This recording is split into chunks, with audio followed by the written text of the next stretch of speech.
Hello everyone. तो फिर मैं आई हूँ एक नए ब्लॉग के साथ। तो देखिए क्या मैं कितनी अभी कड़ाके की ठंड पड़ रही है, इतनी कुआ गिरी हुई है कि कुछ भी नज़र नहीं आ रहा था। और मैं सुबह सुबह बैठ कर पानी पी रही थी, आप लोग को गुड मॉर्निंग कर रही थी, क्योंकि इतनी ठंड थी कि मैं बेड पर से उठ ही नहीं रही थी। उधर मिनी भाभी आग जलाई कि बहुत ठंड है तो चलिए सेकते हैं। तो मिनी भाभी आग जलाई हुई थी, हम लोग सब बैठकर चाय पी रहे थे।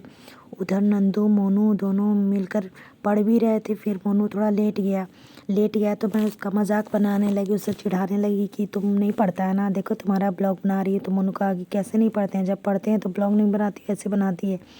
ऐसे भी मोनू इतना शर्माता है कि मैं उसका ब्लॉग जल्दी नहीं बना पाती फेस का, क्योंकि वो बहुत शर्माता है, कहता नहीं मेरा नहीं बना, मुझे शर्म आता है। तो मैं उसे चिढ़ा रही थी कि बोर्ड का एग्ज़ाम है और तुम पढ़ नहीं रहा है, लेटा हुआ है, काफ़ी रात तक पढ़ा था तो वो थक चुका था, इसलिए वो लेट चुका था। कहा कि थोड़ा सोने दो, फिर स्कूल जाना है। तो फिर हम लोग आग जलाकर सेकने लगे, क्योंकि काफ़ी ठंड थी। फिर मोनू उठकर मम्मा की हेल्प करने लगा, कहा कि लाओ मैं कुछ तुम्हारे किचन में हेल्प करता हूँ। आज लेट से स्कूल है, क्योंकि 9:30 स्कूल हो चुकी थी तो उसे लेट से जाना था। तो वो बोला लाओ मम्मा मैं हेल्प करता हूँ।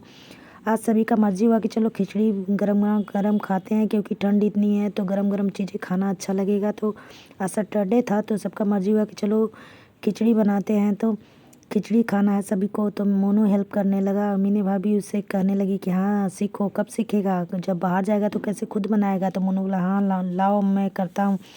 तो प्याज वगैरह फ्राई करने लगा और कहने लगा कि हाँ मम्मा सिखाओ कि कैसे कैसे किया जाता है। तो मिनी भाभी जैसे जैसे बताने लगी वो वैसे वैसे करने लगा, वो प्याज डालकर उसे फ्राई करने लगा।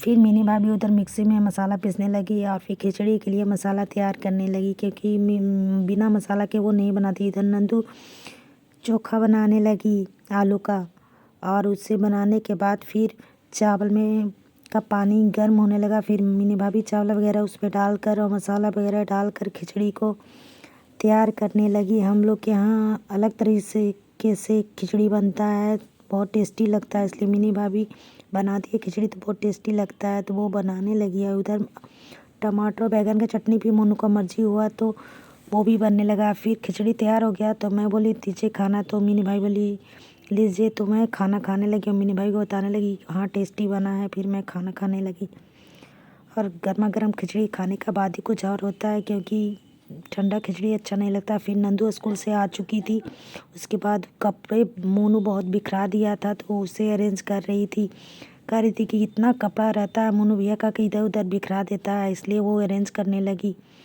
मोनू ऐसे भी बहुत आलसी है तो वो इधर उधर आज स्कूल से आता है तो इधर उधर बिखरा देता है, तो नंदू ही थोड़ा अरेंज करती है, फिर मैं करती हूँ। तो अरेंज करने लगी, तब तक फिर नंदू बोली कि चलो आज दोपहर को चूड़ा दही खाते हैं। तो हम लोग सभी मिलके चूड़ा दही खाने लगे।